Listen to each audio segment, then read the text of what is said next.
દિવસમાં 12 થી 15 ઇંચ વરસાદ પડ્યો છે, જેના કારણે નબળી ગુણવત્તાવાળા તંત્રની પોલ ખોલી નાખી છે। પોરબંદરના અનેક માર્ગો ઉપર ખાડા પડવાથી ઉબડખાબડ રસ્તા થઈ ગયા છે, જેમાં એમજી રોડ, એસવીપી રોડ, છાયા ચોકી રોડ સહિત અનેક માર્ગોની હાલત બિસ્માર થઈ છે। વાહન ચાલકોને વાહન ચલાવવામાં પણ ભારે મુશ્કેલી વેઠવી પડી રહી છે। 15 ઓગસ્ટ દરમિયાન રાજ્યકક્ષાના કાર્યક્રમ હતા, ત્યારે તો મુખ્યમંત્રી પોરબંદર આવ્યા હતા, ત્યારે મહાનગરપાલિકા દ્વારા પોરબંદરના મોટાભાગના રસ્તાઓનું પેચિંગ અને સમારકામ પણ કરાયું હતું, પરંતુ વરસાદ આવ્યા બાદ પોરબંદરના માર્ગોની હાલત બગડી જતા સ્થાનિકો ત્રાહિમામ પોકારી ઉઠ્યા છે। પોરબંદરના રસ્તા રોડ રસ્તા એવા ખરાબ થઈ ગયા છે। મુખ્યમંત્રી એવા તે સારા બનાવ્યા હતા, પાછા હતા એને એની હાલત થઈ ગઈ છે। રસ્તા કમર ભાંગેવા થઈ ગયા છે બધાના, તો વહેલી તકે કરી રસ્તા થઈ જાય તો બહુ સારું।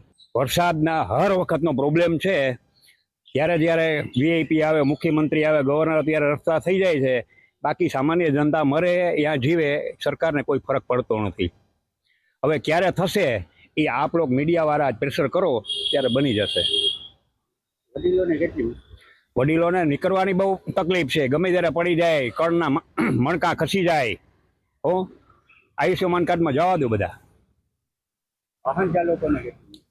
વાહન ચાલકોને વાહન વાત જ પૂછોમાં, ગેરેજમાં વારા આવતા નથી।